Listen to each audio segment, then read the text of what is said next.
Hi, everyone, and welcome to the next episode of the Confidence Conversations podcast. And I'm excited, very excited. I say this about all of my guests, right, actually, but today I have no idea where this is going to go. Because we've already been on here now for like 10 minutes and we've already just been laughing at ourselves, about straightening our hair. Anyway, I'm excited today to welcome Tamzin from the Neurodiversity Academy. Hi.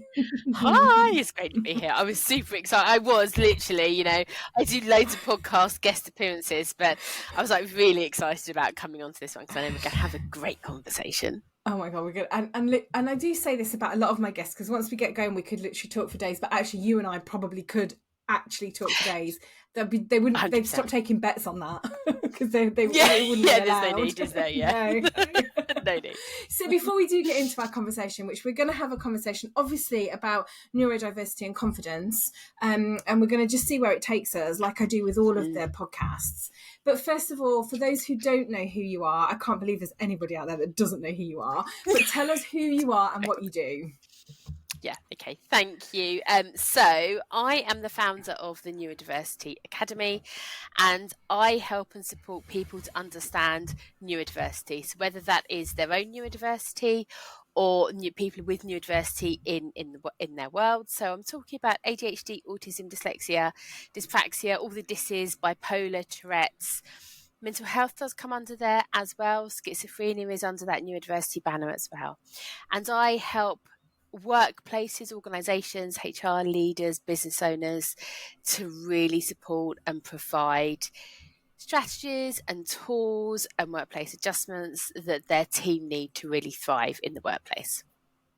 Yeah, and I love this. So as you know, I have got a few neurodiverse clients, and clearly when you and I have talked, we haven't named clients or anything. We've kept it all really confidential. We've talked very broadly. And I've also done a little bit of research and a little bit of training, a little bit of, workshopy stuff. But you and I met ages ago, and I don't think you were quite doing this. And then we've reconnected, and now I'm all over this. I'm so interested. Yeah. Because I think neurodiversity possibly isn't what people think generally. I think it covers, like you just said, it covers such a wide range, doesn't it? It's such a that term is such a umbrella term for so many different, I don't know how to describe them. Are they conditions? Are they, there's so much around the terminology, isn't there, about what we call them? Yes. So terminology is actually a great place to talk about, because every single neurodivergent individual wants something different, or every conversation that we have is, I don't know how to say this, I don't know what it is. Is it a neurotype? Is it a trait? Is it a condition? Kind of, what is it? How do we talk about it? And there's no right or wrong. As long as we're coming from a place of compassion and understanding and curiosity, it doesn't really matter. And there's so much out there at the moment about how, you can't say this and you can't say that. If we bear in mind, we can't say something that's going to offend the other person. So, of course, you can't turn around to somebody and say, are you autistic? That isn't the right way to handle a conversation. But actually, girl, you never would anyway. So it's about how to just ask and just be curious and just say, actually, I don't know how the right way to broach this is. I don't know the right terminology. What would you like me to use? Because some people want to be identity first. So the ADHD or the autism is so important to them that's the thing that comes first. That's what they want to talk about. Whereas other people be actually, I'm first, my identity is second. And we're never going to know unless we ask the question and say, how do you want me to talk about your neurodiversity? How do you want me to talk about your ADHD, your autism? Because how one person wants it talked about is going to be very different to how somebody else wants it talked about. Yeah. So I kind of want to go on. No, go on. I went in there. I was like, she stopped talking, quick. She stopped. I want to almost debunk all of that. I've had leaders say to me, I don't have that conversation because I don't want to get it wrong. I'm just going to put neurodiversity in a box, in a drawer, and not raise it because I'm really worried about being taken to tribunal because I've said something wrong. And tribunals are a thing. They are happening because we are saying things wrong in organisational settings. But as I say, if we come from that place of empathy, compassion, and curiosity, it's going to be okay. Yeah, and it's interesting, as you were talking there, I was thinking, there's confidence on both sides here, isn't there? Because there's the confidence in the leader, the manager, or the connection, who, maybe it's people you're networking with, or, you're seeing as part of your business or as your role. There's a confidence in how they address it or don't address it, as you've just said. I'm just going to put it in a box, put it in a drawer over here. But then there's also how it impacts confidence for those who are neurodiverse. And I love this idea that actually we can't get it wrong, but so many people will think, if I say something, what if I get it wrong? What if I offend somebody? But I'm guessing that they're, like you just said, is it identity first or is it diagnosis first? What comes first? Yeah. But in some ways, does it matter as long as we're talking about it and we're having the conversation? Absolutely. And I'm all about having that conversation, because I think the more we have the conversation, the more we are aware. There was a tribunal, I think it was last year, it was an NHS trust that was taken to a tribunal because the consultant was autistic, and his line manager said to him, "We have a lot of consultants here who are autistic." And the consultant took the line manager to tribunal, and the consultant won £4,000 in the tribunal because of the way that it was addressed. So it is a thing, and I understand why people are worried because of the threat of tribunals. But actually, if we say things in a way that is just curious, I don't want anybody. So many people come to me and say, I don't know how to say this, or I don't know how to explain that, and just say it just say it, and we'll figure it out. But if you want to have a conversation, say it in a space that's a safe space, and then we can figure it out together, because we need to be having the conversations. Definitely. Okay, so let's rewind a bit then. Tell us what confidence means to you. Yes.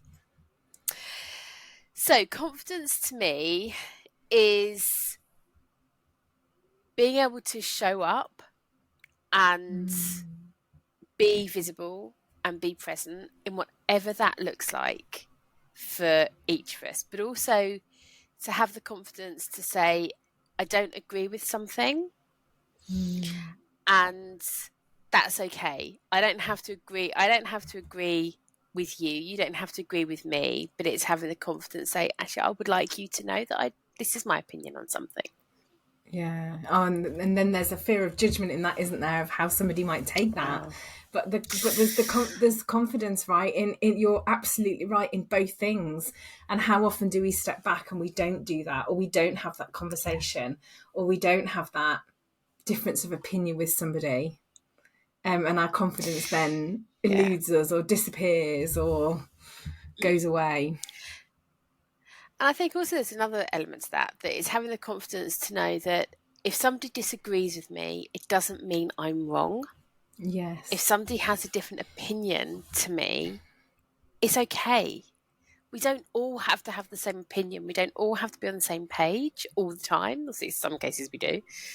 But we can have differences of opinion and still get on. And I feel like that's lost a bit at the moment. I think you're right. I saw something a while ago on social media. We're not even going to go down that road today, but it did say, why are you trying to be liked by everybody because you don't like everybody? And for me, that just demonstrates that difference of opinion, because if we were all the same, it'd all be boring, right? We do not want a world where we're all the same. We really don't.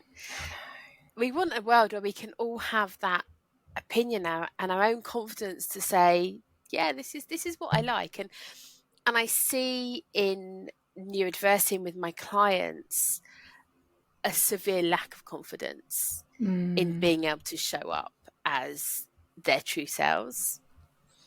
And that's so heartbreaking, because it's great, isn't it, when we can show up with confidence and be ourselves? Yeah. How fabulous is that? Just we were at a networking meeting this morning together, weren't we? Where kind of we were all talking around in groups and just having that confidence to share. This is me. This is my business, in a really confident way. And not everybody has that. You know, some people in networking will have that fear of, first of all, turning up to a networking event, and secondly, being able to talk in a group of people amongst humans and dogs, because dogs are listening, right? Yes. Did you see Teddy this morning? I think you and I said, or maybe it was me and someone else, but Claire Henley's dog, she's coming on the podcast as well, but Claire Henley's dog, Teddy, when she was doing her pitch, he was just looking up at her like he was taking in every word of her pitch. Bless her, it was so sweet. Yeah. But yes, the way that he adores her and the way that he looks at her is isn't it just beautiful? Yeah, the confidence he has in her, actually. Yes.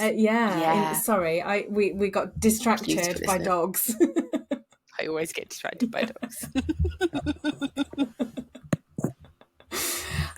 You mentioned there about confidence to show up, right? So for a lot of people, that could be easy or difficult, right? It's probably in two brackets, isn't it? It's easy or difficult if we're talking about networking or whatever that might be. So with somebody who's got some kind of neurodiversity, how is that different? So, hugely. It starts with their confidence is stripped at school. So any confidence they had as a child, they would have been told. You know, I use myself as the case study here. At school, I was always told that I was stupid, that I didn't have a brain, or maybe I did have a brain. Maybe she does have a brain, she doesn't know how to apply it. That I was disruptive, that I would never amount to anything. All these negative judgments and words from authority figures coming my way. And for somebody who is, you know, I've got quite a strong personality. I don't know if you've noticed, but I've got quite a strong personality. Pass me by. But no. But for somebody who doesn't have a strong personality and who is, maybe very sensitive or introverted or just takes on everything that people say, it's really hard when people that should be bigging us up and telling us how amazing we are stripping us down. And so what happens is, over years and years and years, teachers, I've heard stories of family, of friends, of bullies, just constantly stripping, and everything somebody says or does, having people laughing, judging, saying negative things to them. And so what that does is that just strips everything away. And you've got the external factors, but you also got the internal factors. So if you have somebody who is autistic, for example, who is really struggling to make eye contact, and if anybody knows anything about autism, that eye contact feels like, if you ever tried writing with your wrong hand, so I'm right-handed, so try writing with your left hand. It's awkward, it's uncomfortable, it's really distracting away from what you're trying to do. That's what it's like for an autistic person to be making eye contact. All they're thinking about is, I've got to make eye contact, I've got to make eye contact, I've got to look the other person in the eye. They're not thinking about anything else because it's just on that. And then to be told that you're rude, that you're unsociable, all of these negative things, it's horrible. And all it does is create self-doubt, lack of confidence, low self-esteem, low self-belief. And once you've been told time and time and time again you're not good enough because of all these things, that's all you hear. And so confidence is at a real low, because 99.99% of neurodivergent people that I come across, come into my world, they are harder on themselves than anybody is to them, and that's tough. That is really tough. So it is. I suppose in a that's a long-winded way of saying it's stripped to low because of everything that's happened to neuro people in the past. Is it fair to say that it's for someone who am I okay to use the word neurotypical in the context of the conversation? Yes. Because I think it'll give the listeners kind of a way of us determining between the different types of people, if you like, that we're talking about. So in a neurotypical world, some of the things that you've said around, we're hard on ourselves, we go for the negative first, the self-doubt piece. A neurotypical person has ways they deal with that. I'm making a wild assumption here that if you're neurodiverse, those things that feel like they're amplified, like they're probably made much, much bigger than they would be if you were neurotypical. Is that fair? Yes. Yeah, absolutely. And for a number of reasons. And from what I see, the main one being, you take away rejection sensitivity dysphoria, which is a condition of ADHD and also quite a lot of other neurodiversities, but take away kind of those labelled conditions, it's a compounding effect, isn't it? Because, if we hear once, you're not good enough, twice, you're not good enough. And that could be in many forms, from all of those examples that I shared at school. If today someone says something to me, I can remember we were talking about careers, and then we went around the table, like they do, what do you want to do? What do you want to do? And I said I wanted to be the first female racing driver. And I got laughed at.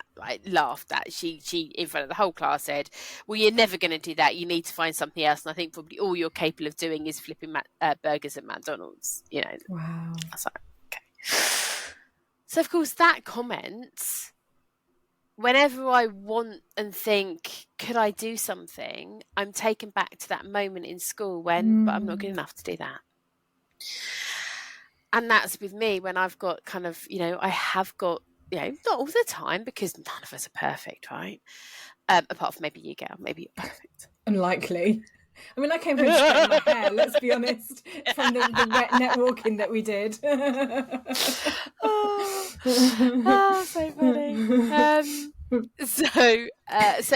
So it's compounded, and it's compounded because of so many things that, as we navigate, as a neurodivergent individual navigates through their day, there's so many things that we do. I constantly send stuff with spelling mistakes on. I don't mean to, but I check it. Oh my gosh, it was so embarrassing. Shall I share? Yeah, definitely share. Yeah. If you're happy to, let's share. Yes. Yeah. So I was doing an application for, actually it was an application.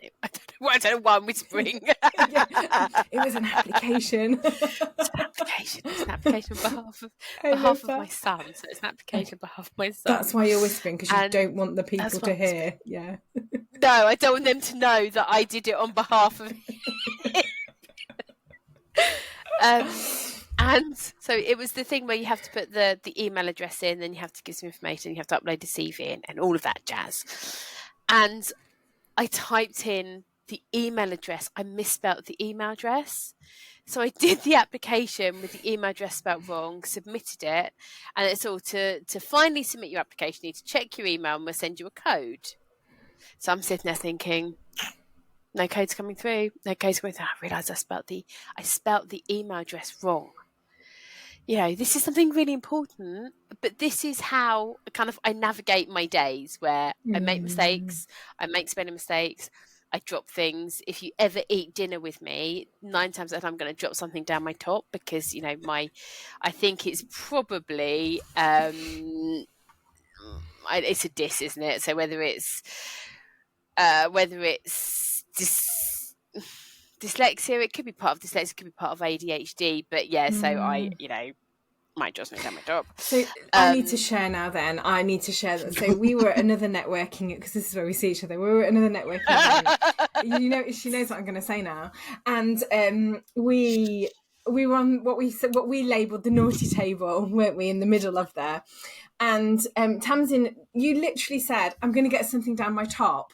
So you then knocked coffee over the table that wasn't your coffee, that was someone else's, which just amused me, because the person then came back to the table and was like, I'm sure my coffee wasn't like that when I left it. And you were like, no, but it's fine. And then you literally dropped something down you. But you weren't, or you didn't seem to be embarrassed by that. I'm going to use the word styled it out, and that's a little bit flippant, and I don't mean it to be like that. Whereas I probably, and maybe you were feeling like this inside, or maybe you weren't. I would have been mortified, and that would have been all I could have thought about for the red, that I'd got something down my top. Mm-hmm. But you didn't appear to be like that. No, and I think part of this comes with my awareness of I'm going to get things down my top.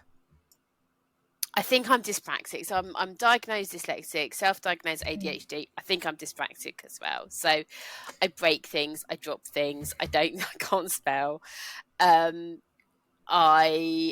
don't know my lefts and my rights. I've got no sense of direction. I forget things quite often. And yeah, I get things down my top. And I think I spent so many years being embarrassed by these things, and so many years thinking I'm not good enough because I've dropped something down my top. And yes, of course it's embarrassing, because you can be in a work context or a professional context. We're at a networking meeting with professionals, and I'm there, and I do make sure that I do wear stuff that maybe it doesn't notice so much. But I can go out with my 14-year-old son, and I've got stuff down me, and he's perfectly clean. But it's me. I can't help it. I don't do it intentionally. I have backups. I always have a spare top or a change of clothes or something with me, because if I'm going into a business meeting, I can't have stuff down my top. But and I'm really clumsy. But I think all of those things are me. They are who I am. Yeah. But they don't mean that I can't do my job. Just because I knock things over doesn't mean I don't know how to talk about neurodiversity. Doesn't mean I'm not don't have to be a neurodiversity champion. Doesn't mean I'm not, in certain things I can do absolutely what is needed, but I would never be a waitress. Oh, neither would I. But I'm just going to claw back my styled it out, because actually as I then thought about that, and you carried on, you went on to sort of explain kind of what happens in those situations. Part of me just thought, but that's you. And then you went on to say that's you. And also it's having that confidence, isn't it? To go, well, do you know what? This is just me, and I'm accepting of who I am. Yeah. You also talked about one thing I do want to pick up on is this piece where you said, I'm diagnosed, correct me if I'm wrong, autism, ASD, yes, is that correct? No, you tell me if you're happy to your diagnosis. Yeah, I knew I'd get that wrong. No, it's fine. So I'm diagnosed ADHD. No, I'm not. Okay. Wrong. Brilliant. Sorry, I've confused the whole situation there. Rewind. Who am I? Yeah. So I'm diagnosed dyslexic. So okay. I was diagnosed at school. So I had that whole, Tamzin isn't good enough. She's not brainy enough. She's not smart enough. She can't do anything. So at 15, my mum said, okay, you are absolutely, there's something not right. You're not stupid. I know you're not stupid. So she took me to an educational psychologist, and they said, really high IQ, really high dyslexia. And that's quite common with dyslexic is that high IQ almost masks the dyslexia. Yeah. So, and I see that in ADHD as well. In fact, all neurodiversities, where that masking is because of this high IQ that we know how to kind of muddle through. So, diagnosed dyslexic, self-diagnosed ADHD, but I am 100% sure I also have dyspraxia in there as well, because my coordination is just. My son laughs at me because there was a time when we went to play cricket at the field. So I went to play cricket, and I'm bowling. So I'm bowling, and the ball goes behind me rather than in front of me. You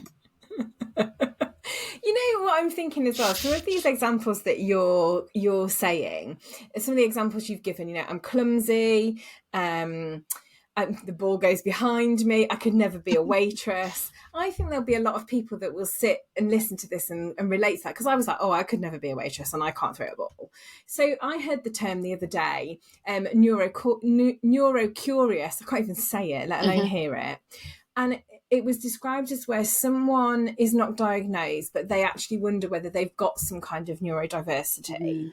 What could they do in that situation if somebody's listening to this and going, oh God, that might be me? Yeah, and when people come to my neurodiversity awareness training, every single time I get oh my gosh, you've opened my eyes. Oh my gosh, maybe. And the whole to be diagnosed to not be diagnosed thing is a big question. And obviously in the UK at the moment, we have these huge wait times for diagnosis. And I have some clients who absolutely have to have a diagnosis. I've got some clients that have gone down the diagnosis route and really regret it. And I've got some people who just don't want to have a diagnosis. And that's one of the reasons why I've stuck at a self-diagnosed ADHD, because I don't want the medication. I don't need the medication. So I've got really, for me, I don't need it to prove to anybody. Some people want to have a diagnosis to prove it to other people or to themselves. I don't need that. So actually so if we look at things like access to work or support at work for neurodiversity, so workplace adjustments, you don't have to have a diagnosis.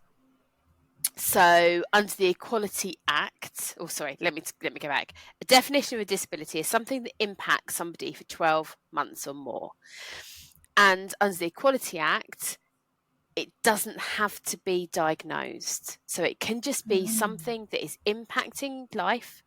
So take maybe not spelling, because that's a bit of a grey area, but ADHD, for example, with everything that happens with ADHD and all of those factors that people struggle with, that is a struggle.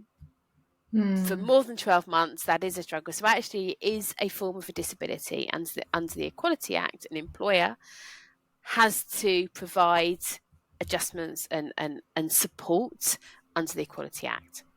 So my long-winded way of saying,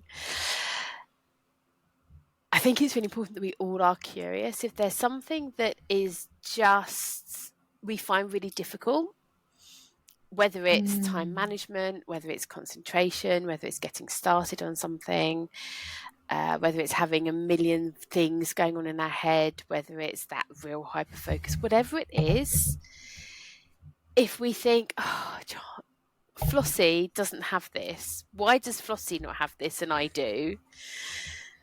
I wish I was more like Flossie. And if you want to be a bit curious about, is this something that's going on in my brain that just means that I might be just a bit different to Flossie, and that's okay. I think neuro-curious I love it. I love the terminology. And I think if we can all be a bit more curious with this, then the world's going to be a better place, because we're going to be curious, we're going to understand it a bit more, we're going to understand ourselves, and we're going to understand each other. So yeah, I think it's great.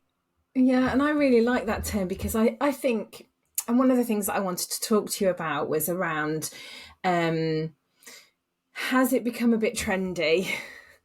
And by that, I think I probably, I've seen posts, and as I'm sure everybody has, where people are saying they've got a diagnosis, or they think they are, or it's a late diagnosis. I say late, people are being diagnosed in their 40s, but it's obviously later than you'd probably want it to be, because you probably might have put things in place.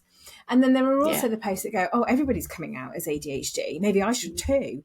I'm sure we've all seen those. I don't think I'm speaking out of turn when I say that. No. So I've also seen businesses trying to niche as well, and saying, oh, I'm only going to work with ADHD people, or I've got a diagnosis. And I've seen it in my clients. I've heard this with some coaches. I've seen it in my clients. Now, I'm not saying, right, that those coaches can't help those clients, but I think this neuro-curious thing, we need to be really careful here, because just because my symptoms sound the same as yours doesn't mean that I've got the same as you. Is that fair? What are your thoughts on that?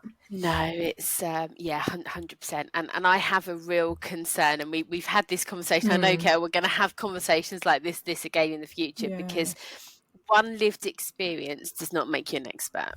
And I see a lot out there of, I've got one lived experience of ADHD and I'm going to call myself an ADHD coach, and I'm going to go out and I'm going to get a £19 coaching qualification Udemy. And I'm done. I'm set.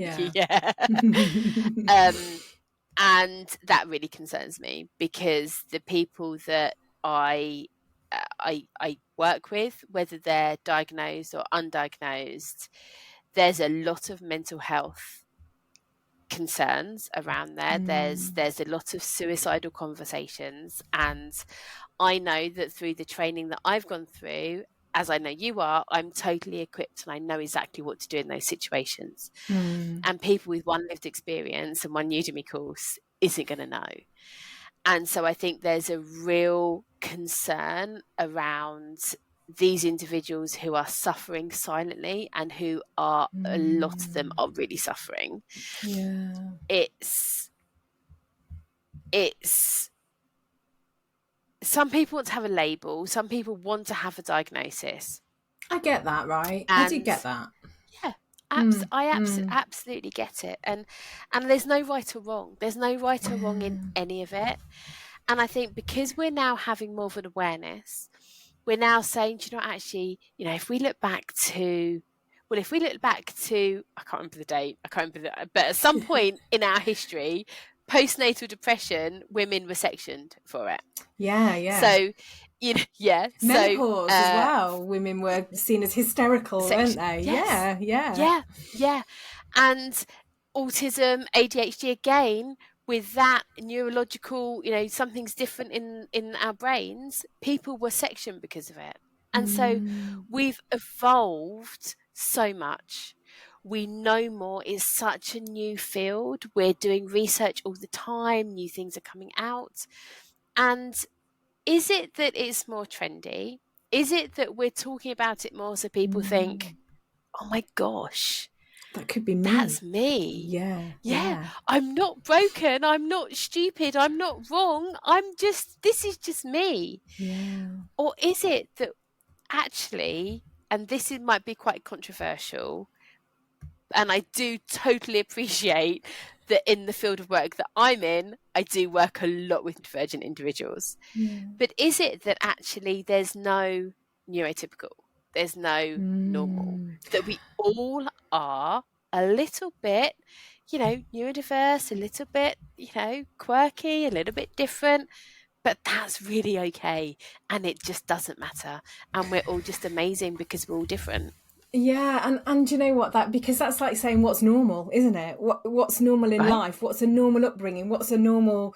And so maybe we are all a little bit neurodiverse. Maybe we all have those little quirks and those little things that make us actually who we are. I like that. I like that idea that there is. I went on some training a while ago. It was a coach's training for coaching neurodiverse clients, and one of the, actually maybe it wasn't, anyway, it matters not, but I saw a great video that the trainer played, and normally I'm like, oh god, what is this going to be?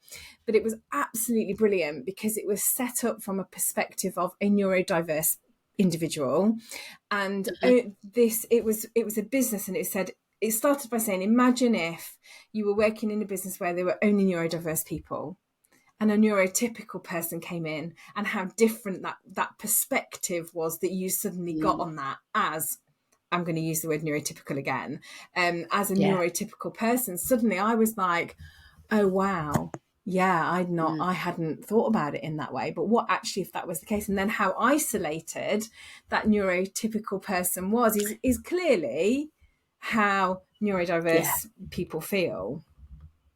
I don't think that's controversial at all, you know, because and that goes back to what we were just saying earlier about, you know, being clumsy. You know, people will be listening to this going, oh yeah, that's me. So then be a bit neuro-curious, then go and find out a bit more, do proper research. we'll put the link to your training courses in the show notes as well. So if people want to come along, because I know you're doing a mix, aren't you, of online and in-person ones as well. Even if that's to just do a bit of education, because that's what I did. I wanted to learn a little bit more so that I could better support my client. I could figure out what could I say or what couldn't I say, what was okay. And I think what I learned was that actually in the beginning, I treat everybody the same. So, if you come to work with me, we'll have a proper conversation about how do we like to work together? Well, if you're neurodiverse, there's your opportunity to say, well, girl, I really need this from you.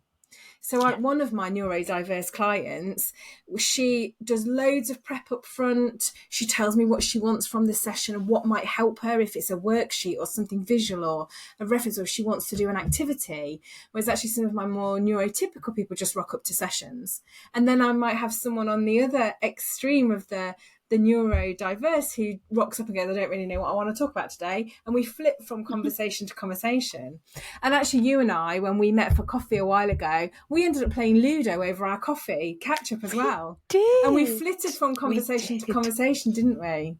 Whereas I wouldn't probably play. I don't think I've ever played Ludo when I've met coffee before. It's met for coffee before. It's great. No, well, have you ever played anything? Have you ever played anything? Like done anything like Not that? Not like that, no. No. I'm just different, right? Yeah, but it was great because I came away from that feeling really energized because it felt like fun to me. But I get for you, it was probably a bit of a distraction. It was something exciting. It wasn't then just a boring sit down and have a chat kind of thing. I don't think it would ever be a boring chat between you and me. You know what? So there you go, everyone. You go for coffee for Tamzin, you don't play Ludo, it might be boring. No, it's not going to be boring.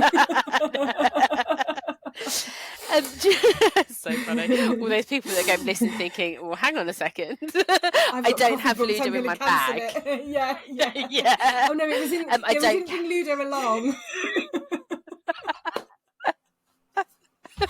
It was in the cafe. I should have said that, shouldn't I? Yeah, Tamzin doesn't rock up with like a trailer full of games or anything like that when she comes to meet you. Although I could do, right? That'd be fun. Yeah, you could. Pick your game. Yeah. Sorry, I've digressed massively there. But I think the point here is if you feel you're going to say something wrong or you don't know enough or you want to be neuro-curious, go and find out, but find out in the right places. I think that's what we're saying, isn't it? Learn, educate yourself, absolutely. Learn more. Yeah. And just circling back to a question that you asked me that I didn't answer was around having a workforce full of kind of ADHD or neurodivergent. And some companies have said we are only hiring neurodivergent individuals. Now, in fact, one company that I know has a policy whereas if a neurodivergent individual applies for a promotion internally, as long as the person on paper ticks the education boxes and all the role requirements, they will automatically get put forward to interview. Right. Now, in fact, I've got some neurodivergent clients who were selected for interview through that process who weren't happy because they don't want to be singled out, and neurodivergent individuals don't want that spotlight on them. They don't want to be treated differently. This is about being inclusive. And I think we have to be really careful about getting that balance between being neuro-inclusive but being inclusive for everybody. And if we say we're only hiring neurodivergent individuals, there's going to be some absolutely phenomenal neurotypical that we're excluding.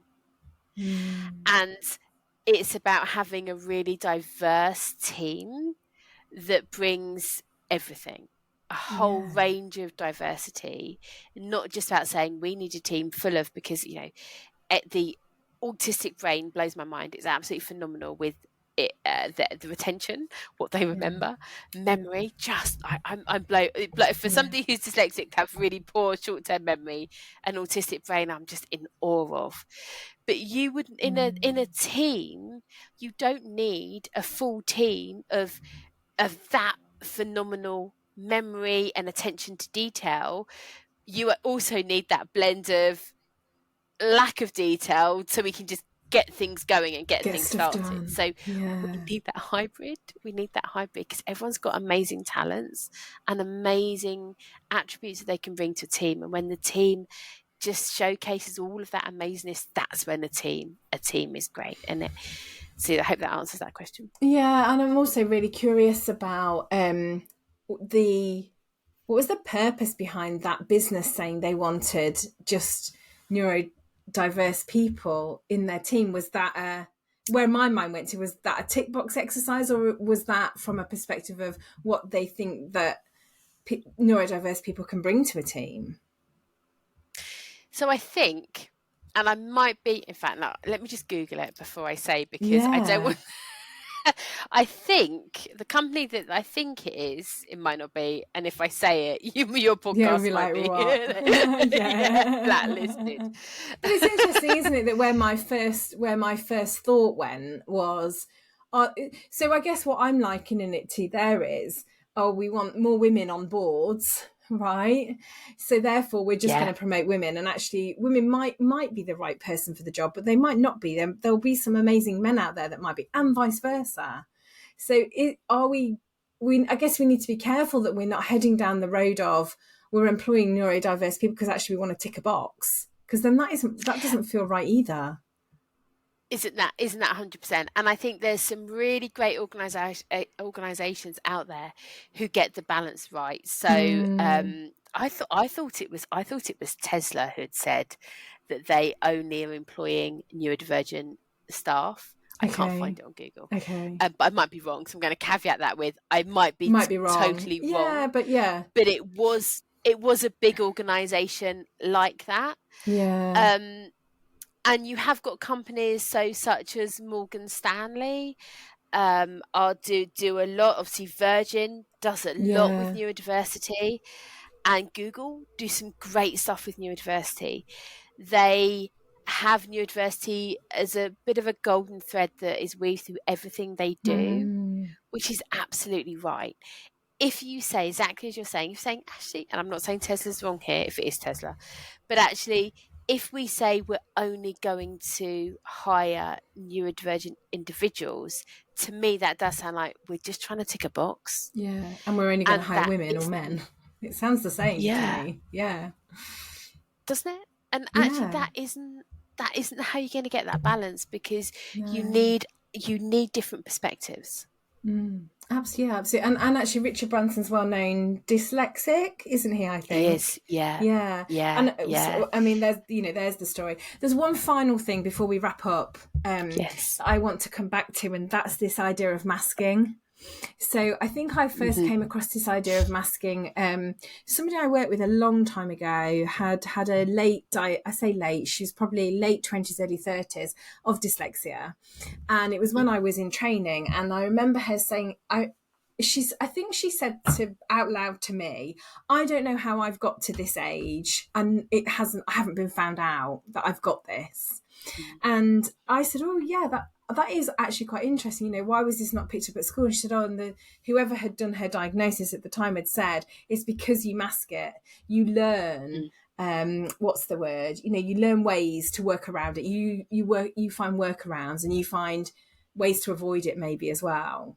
Is that what you see with masking in your work? Yeah. So it is literally just, I'm going to put on a mask and I'm going to show up as someone else. So when I first left school and went into the workplace, I showed up as the high IQ Tamzin, not the dyslexic Tamzin. So I masked and I pretended that it wasn't an issue. And what I see, especially in late diagnosed cases, or people that have been through so much because of their diagnosis, they try and hide it. And they try and be somebody they're not, and they try and show up as neurotypical when they are neurodivergent, and that's exhausting. It doesn't do their self-esteem, their confidence, doesn't do them any good. But masking is such a thing, and there's some cases that it's difficult, because in coaching, I had one amazing client, and she was phenomenal, but her stimming, so kind of her movement, she had tics, her stimming, her up and down, her hyperactivity was, if she didn't mask, it was intense, and it could be quite distracting. Right. And so we worked on getting that balance right, where maybe she couldn't totally unmask, because actually if she totally unmasked, her behaviours would be in that workplace context and context. I don't think she's working there anymore, but that workplace that she was in, she couldn't have been constantly kind of up and down and moving and doing everything that she felt, just like I'm doing now, because she had people around her that were trying to concentrate. Right. So there was an element of, how do we give her the space that she needs to do the stimming and the hyperactivity and kind of the movement, but also to be able to do her job. And that was a bit of a hybrid between, kind of masking in a way. We didn't call it masking, we called it something else in the end. But also then her being able to move regularly, walk away from her desk and go and have that bit of outlet. And what does that look like? And I think in the end it was something like they had a ping pong table in their breakout room, and every half an hour she would go and just find somebody to play ping pong with, just for 5 minutes. Great. And that just let out that energy.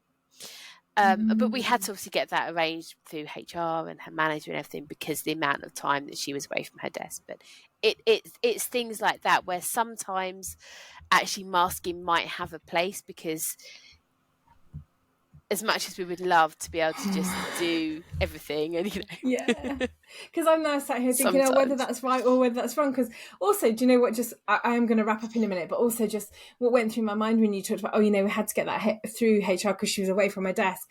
Actually, we have smokers who go out for breaks that would be away from, maybe not so much now with the hybrid working, yet we don't necessarily get that authorised. It's really interesting, isn't it, when you start to just unpick it and think about where being neurodiverse, again, to use that term widely, we maybe have to make some special allowances for, but then there are some neurotypical behaviours that we just think, that's the norm. There we go again with that. See, look, you've made me really think about my language, haven't you? Which is really interesting. So look, we have literally scratched the absolute tip of the surface here. I think you'll have to come back, and we'll have to just, maybe focus on maybe ADHD, maybe autism, or maybe dyslexia, or something, so that we can get really deep into having a conversation. But if somebody wants to know a little bit more about you and how you might be helping, how you might be able to tell them, particularly if they're neuro-curious, or indeed if they do or don't have if they're self-diagnosed or they have a diagnosis, where can they find you? So I'm Tamzin Hall on LinkedIn. So we'll pop I'll send you the link, girl. So you've got that. So I'm active on LinkedIn. I'm always on LinkedIn, and I share weekly newsletters on there as well, which is always something that's happened during the week, or something that I've been asked a question of. I always have my Dear Tamzin each week as well. Which is great. Somebody has a burning question, it's totally anonymous. So if anyone has a question around neurodiversity and think, I'd love to know the answer to that, just send me a private message. It's totally anonymous. I never put names on, and I answer the question as in a Dear Tamzin style. Yes, brilliant. And my website is theneurodiversityacademy.com, which we'll put in the show notes.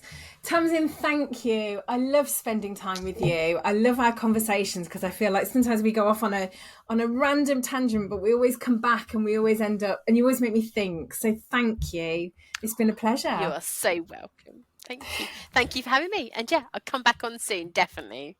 My pleasure. So thanks, everybody. Thanks for listening to this episode, and we will see you next time on the Confidence Conversations podcast. Bye.